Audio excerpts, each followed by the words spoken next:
Muy buenos días, doctora Raquel Suárez. Nosotros le vamos a explicar sobre la unidad 5, el Bajo Imperio. Los integrantes de mi grupo son Jimmy Montesinos Arizpe, Norberto Yabadire Áñez, Tamara Sánchez Justiniano, Claudia Vanessa Camacho y Fabiola Ana Chávez. Le cedo la palabra a mi compañero Jimmy Montesinos Arizpe. Buenas noches, licenciada. A mi grupo le ha tocado exponer la unidad 5. Yo le voy a explicar los dos primeros puntos, que es la transformación del imperio constitucional en la monarquía absoluta. Entre las principales causas y acontecimientos encontramos la ampliación de las fronteras hasta los confines del mundo conocido, llegando a dominar España, Grecia, Egipto y otras partes de África, dificultándose el gobierno. Las influencias de las ideas egipcias de absolutismo monárquico, invasión de los bárbaros, división de hecho del imperio desde la muerte de Alejandro Severo, división del imperio con los hijos de Teodosio, Arcadio en el oriente. El imperio del oriente concluye en 1453 con la toma de Constantinopla por los turcos y el occidente en 1476, invadido por los bárbaros. Bajo el imperio, en la actualidad se puede tomar algo referente que se basa en las normas, leyes. En Bolivia serían las que están sometidas todos los bolivianos o extranjeros que se encuentren en el territorio boliviano. El punto 2 sería la organización política. En el Bajo Imperio empieza desde el emperador y la corte, fueron las autoridades máximas. El cargo del emperador era vitalicio y luego hereditario. En la actualidad, Bolivia consta con 4 órganos: el órgano ejecutivo, judicial, legislativo, electoral. En los dos puntos anteriores se tiene referencia al órgano ejecutivo, que es el presidente o presidenta, vicepresidente o vicepresidenta y los ministerios, que igual tienen un trabajo que dura 5 años. Después sería en el Bajo Imperio, los otros puntos, es la corte, que estaba constituida por el funcionario del emperador, las funciones del Senado, importancia. La división de Roma también se dividió en el Senado. Posteriormente el Senado parecía un simple consejo municipal. El ejército, constituido por mercenarios, esclavos y extranjeros, grandes impuestos, y nace el coronato, clase intermedia entre esclavos y libres. Los otros puntos sería el órgano judicial, que es el Tribunal Supremo de Justicia, que es de los jueces. El órgano legislativo es la Cámara de Diputados y Senadores, en actualidad, que se encargan de aprobar las leyes. Y el órgano electoral, que es el Tribunal Supremo Electoral, los juzgados electorales y otros. Muy buenos días, doctora. Mi nombre es Norberto Yabadire Áñez.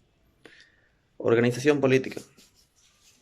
La organización política estaba conformada por el emperador y la corte, que eran las autoridades máximas para ese tiempo.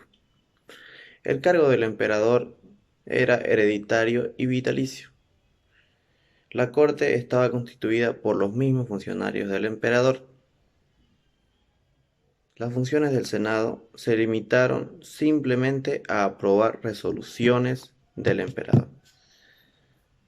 Con la división de Roma también se divide el Senado, lo cual posteriormente repercute y hace que el Senado se vea como un simple consejo municipal.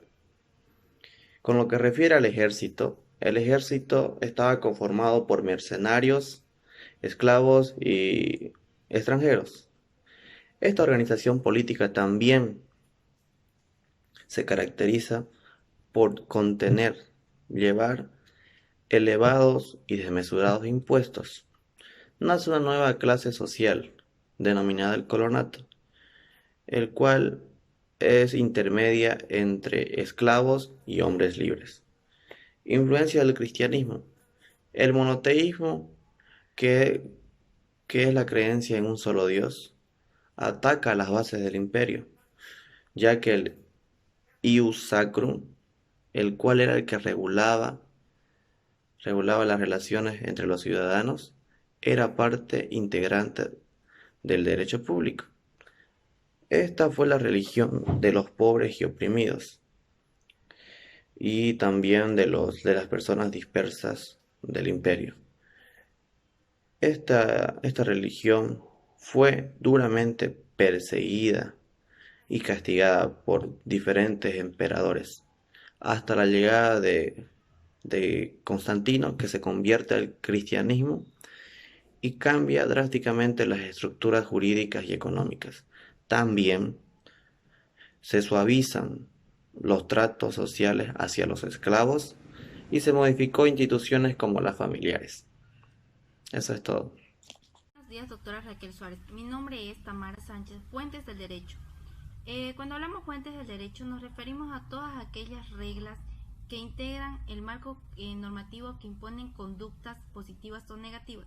Codificación prejustiniana. El 1 de agosto del año 527, Justiniano fue el emperador de Roma, del Oriente y el Imperio, que emprendió una nueva codificación donde recopilaban tanto como el Código Gregoriano como el Teodosiano. El Código Gregoriano es una compilación de leyes privadas que incluyen desde Séptimo Severo hasta los Dioclecianos desde el año 196 hasta el año 295. Esto tuvo 14 capítulos y títulos, que también no podemos olvidar que el que hizo la obra fue un Gregorio o Gregoriano, que se supone que fue jurista de nombres en su época. Podemos ver que el Código Hermogeniano igual es una ley que recopila desde los Dioclecianos hasta los Valentinos, desde el año 295 hasta el año 365. A pesar de la recopilación privada, se le da un rótulo de extraoficial, el Código Teodosiano. Este Código Teodosiano fue una compilación jurídica pública de los tiempos del emperador Diocleciano. Esta recopilación se pone inmediatamente en vigencia en el Imperio Oriente. Luego, más tarde, posterior, se promulga en el Occidente. Muchas gracias, licenciada. Le cedo la palabra a mi compañera Claudia Vanessa Camacho. Buenas tardes, soy Claudia Vanessa Camacho Áñez. Me toca exponer los puntos, la legislación romano-bárbara, el edicto de Teodorico, ¿ya? Y el brevario de Alarico. ¿Ya? La legislación romano-bárbara, ¿ya?, son las que se respetan las leyes, los vencidos y se mantiene la organización judicial, ¿ya?, y sus leyes. Esto lleva a que haya una doble legislación para los romanos, para los bárbaros.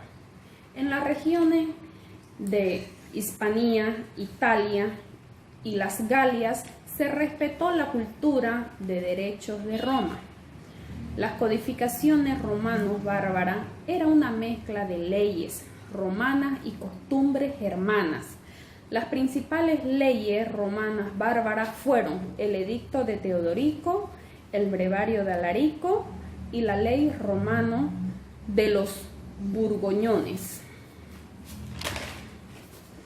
Edicto de Teodorico. Es la única que rige, ya, para los romanos y bárbaros. El cuerpo normativo es la primera ley romano-bárbara, ya, en el año 503 después de Cristo. El derecho visigodo es una hipótesis alterna, ¿ya? Los ostrógodos está dividido en prólogos y en 155 capítulos y epílogos.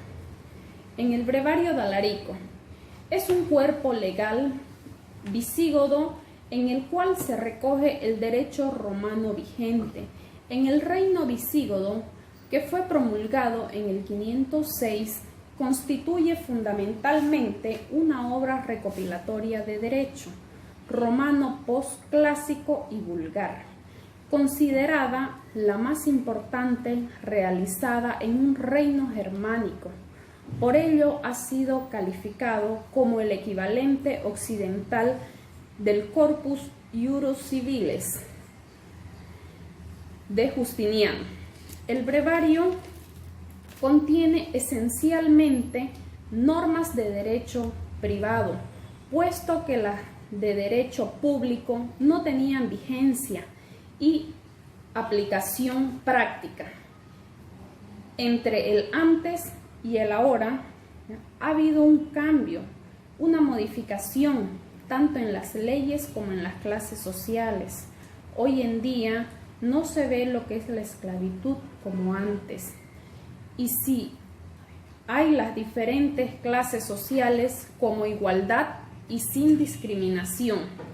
En las leyes han sido mejoradas conforme a la evolución que hemos tenido por el bien de nuestra sociedad.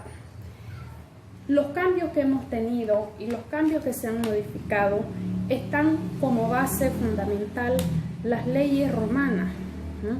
En las cuales, en la evolución que ha tenido el ser humano hoy en día, ¿ya?, se han hecho las modificaciones necesarias de acuerdo a lo que vivimos en estos tiempos. Eso ha sido todo mi tema, mi exposición. Ya se lo paso el tema a mi siguiente compañera, Fabiola. Buenas tardes, doctora Raquel. Mi nombre es Fabiola Ana Chávez Gutiérrez y voy a hablar sobre la obra jurídica de Justiniano. Justiniano fue un emperador del Imperio del Oriente en el año 527 hasta su muerte, que fue en el año 565. Debido a su política de restauración del imperio, ha recibido el apelativo del último de los romanos. Fue Justiniano el emperador que llevó adelante esta gran empresa. Su intención fue unificar nuevamente el imperio, tanto en el orden jurídico, religioso, administrativo y principalmente jurídico. Justiniano contó con colaboradores dotados de singular cualidades que les permitieron triunfar en todas las labores iniciadas. Con la muerte de Justiniano termina lo que se conoce como la primera vida del derecho romano. La compilación de Justiniano se complementó posteriormente en la Edad Media, que fue cuando se denominó a estos 4 libros Cuerpo del Derecho Civil, y que es el Corpus Iuris Civilis, para distinguirlo del derecho de la Iglesia. Ahora vamos a hablar sobre el Corpus Iuris Civilis. Estos tres libros, digestos, códigos y las instituciones constituían las fuentes principales, aunque no las únicas, por el conocimiento del derecho de los romanos, ya que la actividad legislativa de Justiniano no concluyó. Ahora vamos a hablar sobre el código. El código está dividido en 12 libros, que son: el primer libro habla sobre el derecho eclesiástico, fuentes del derecho y los oficios de los funcionarios imperiales. El segundo libro, al octavo, habla sobre el derecho privado en general. El noveno libro habla sobre el derecho penal, y el 10º y el 12º derecho habla sobre el derecho administrativo y financiero. Ahora vamos a hablar sobre el digesto pandecta. La palabra digesto viene del latín y algunos la han traducido como distribución sistemática que resume las obras jurídicas, aunque la palabra se compone del prefijo di, que significa divergencia o separación múltiple, y gestus, que significa hechos concluidos o llevado a cabo. El nombre de pandecta se compone al adjetivo pan, que significa yo recibo, y el sufijo te, que significa agente. Pues bien, el digesto era una colección de citas, párrafos numerados. El digesto Pandecta, de los 50 libros que lo compone cada uno, se divide en 7 partes. El digesto Pandecta contiene miles de extractos como Jactiano, Codicio, Mojoniano y Paulo. Ahora vamos a hablar sobre las instituciones e institutas, ¿ya? Las instituciones jurídicas directamente las Pandecta, reemplazando directamente las obras utilizadas por entonces, especialmente por las institutas de Gallo. Las institutas se basaron en obra. Las institutas es un tratado elemental de hecho destinado a la enseñanza elegida, a la juventud que debía de estudiar leyes. Esta obra debía de llamar las dificultades que por el volumen del digesto impedían el estudio de las instituciones jurídicas. Institutas Justinianas Institutiones. Esta obra se divide en 4 idiomas y esta a su vez se subdivide en títulos que indican la materia tratada, ¿ya?